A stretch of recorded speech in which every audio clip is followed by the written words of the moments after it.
Enjoy, and please, leave something in the little box over there.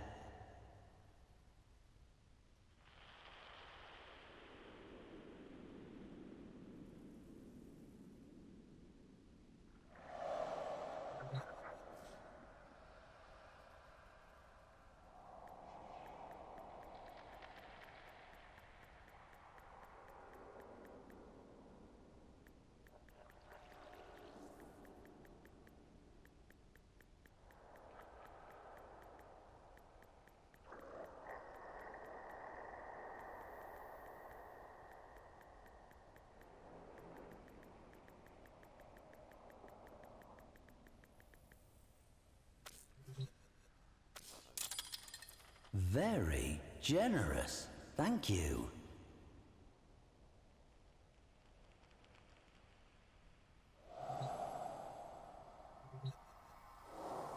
Ash, Avatar of Murder. Patron saint of the Orokin School of Political Assassination, known as the Scoria.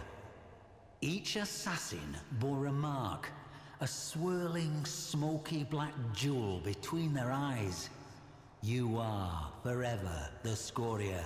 The Scoria is forever you. No devotee knew of any life, any thought that was not Scoria doctrine. For every question, so the Orokin of the Scoria said, Ash was the answer.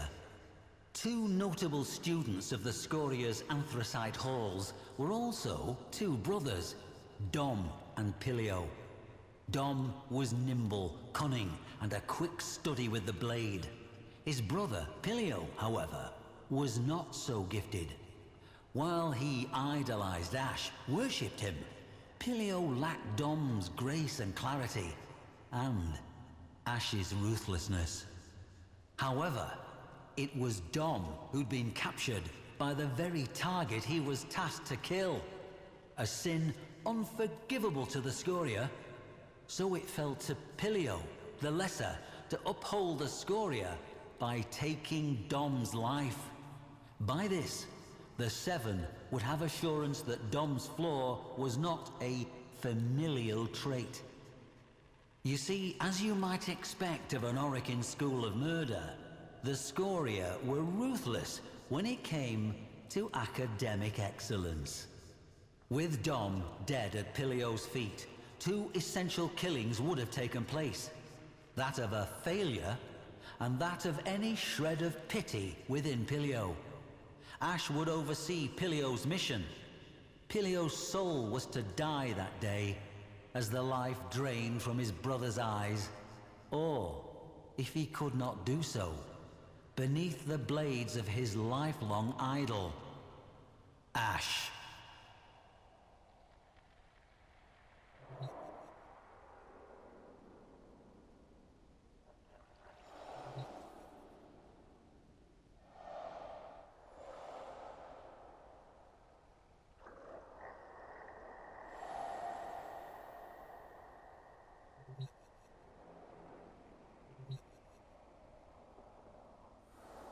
A sliver of pale sun found them close to a stately tower in the dusty heart of Martialis metropolis. Coils of red Martian dust trailed tongues from the dark metal of Ash's Edo epaulets. The boy idolized the Warframe and was eager to prove himself, even as some part of him felt cold and afraid at what he must do.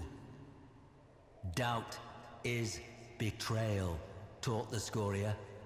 Pilio recited this, but could not quench the fear he felt. Fear of what he must do, and fear of what his hero and idol would do to him should his faith fail. Ash gave the signal. Pilio shot forward in a bold, unconventional dying vine pattern, readying the Scoria-favored dust fang technique. The tower guards squinted into the amber light of the Martian sunrise as a flash cloud of smoke flooded the lane before them. Shaking sleep from their heads and still thinking of breakfast, the guards readied themselves. From the smoke flew stars.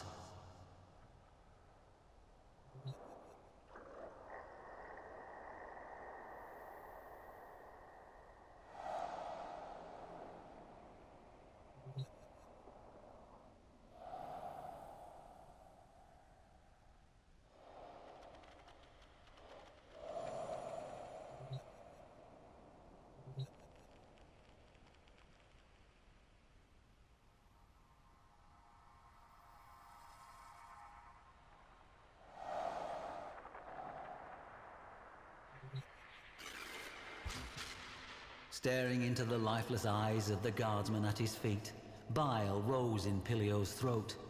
The boy berated himself, this weakness, this disgust. Touching the symbol of his order, the smoke gem between his eyes, he muttered a prayer for strength. Stepping over the carpet of bodies, Ash crept into the courtyard, knowing full well the 50-strong house guard would show itself in force. With a sudden clatter, reinforcements lined the courtyard walls, balconies. The Scoria had a saying, "You are immortal. One mistake makes that otherwise." Ash had never made a mistake.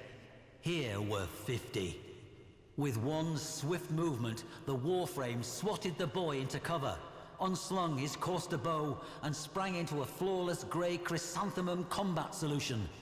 Shame reddened Pilio's face as the courtyard lit noon bright with the glare of 100 muzzle flashes. His blade dry in his hand.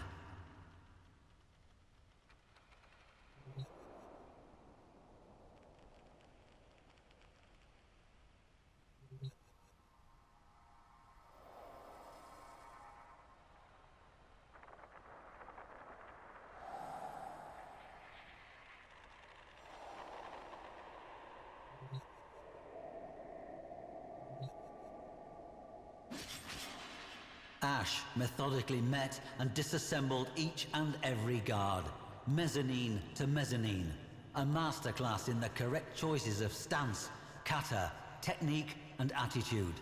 Bodies rained into the courtyard.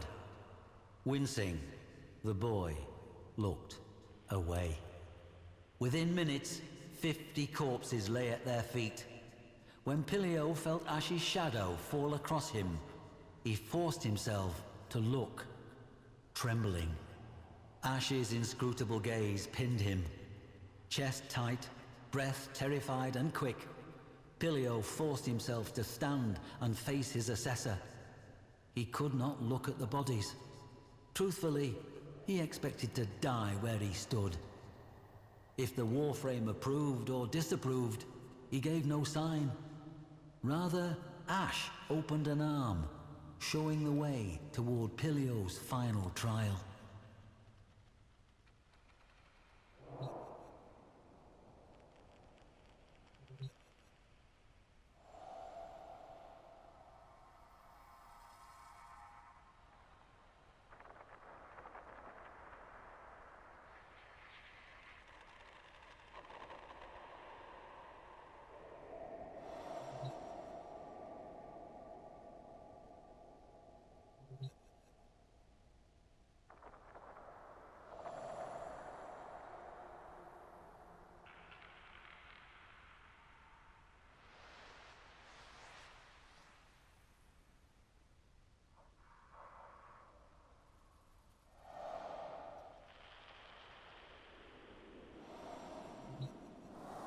In the target's chambers sat a middle-aged man with long, handsome mustaches, his eyes sad and kind, and with him, Dom, in civilian clothes, sharing a glass of aged claret. Pain cracked through Pilio's brain, the smoke gem between his eyes flashing hot. Sudden images of sunlight, vineyards, a woman's face. The gem burned as it pushed these images away. A young man with grand mustaches smiling and saying, "Of all the sons I could have had, I'm glad it was you two." Pain. Dom leapt to his feet, urging his brother to hear what the target had to say. But Pilio saw only the scabbed-over divot between Dom's eyes, where a black jewel had once rested. Dom had turned his back on their order. Why? Why had he done this? The mustachioed man leapt to Dom's defense, snatching his sidearm from beneath his ironwood desk. A foolish mistake. Ash split into impossible multiples. The man opened fire on the three, before being seized from behind by the fourth. Ash's illusory clones vanished. The weapon clattered to the polished wooden floor, even as his feet left it, dangling 3 feet above, helpless. those sad, kind eyes locked on Pilios in a regretful farewell. Ask the Warframe, Dom said. He knows exactly why. Fear filled Pilios' heart. Pilio turned to his idol, that saint of murder. The same question, but this time for Ash. Why?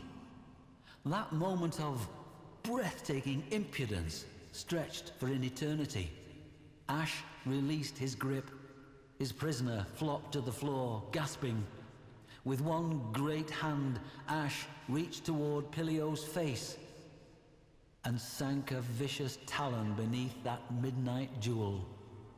Pilio screamed. Blood flowed. The gem flew free with a nauseating pop, cracking against the wall to die in a weak plume of rancid smoke. Blinding white insight descended upon Pilio de Nas.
Pilio was Pilio de Nas. Everything the black gem had walled off within his mind was now laid bare. The Scoria had stolen the sons of Leo de Nas. Leo de Nas, kind-eyed Leo de Nas, was stealing them back.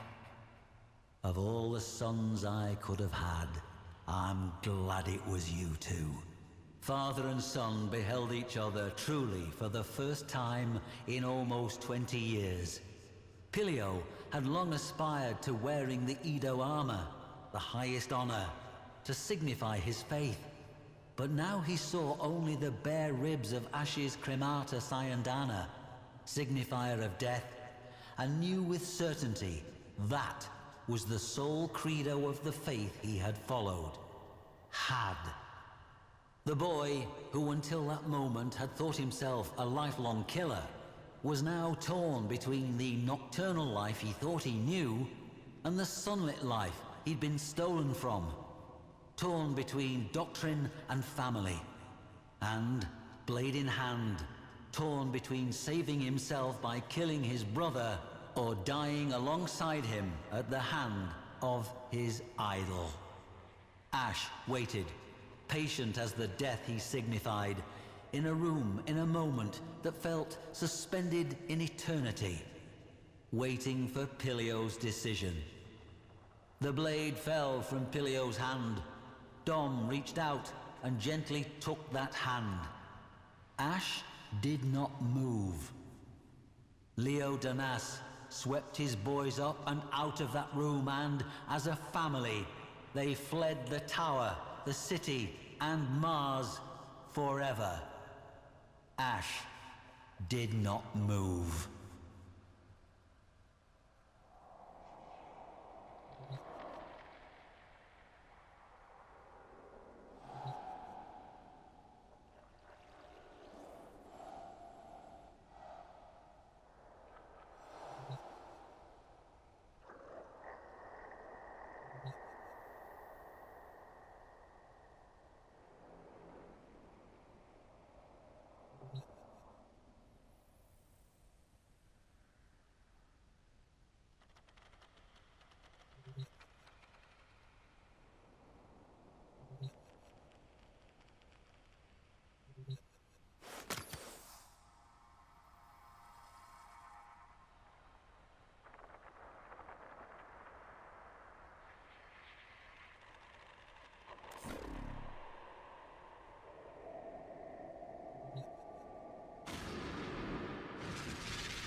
So, what are we to make of this?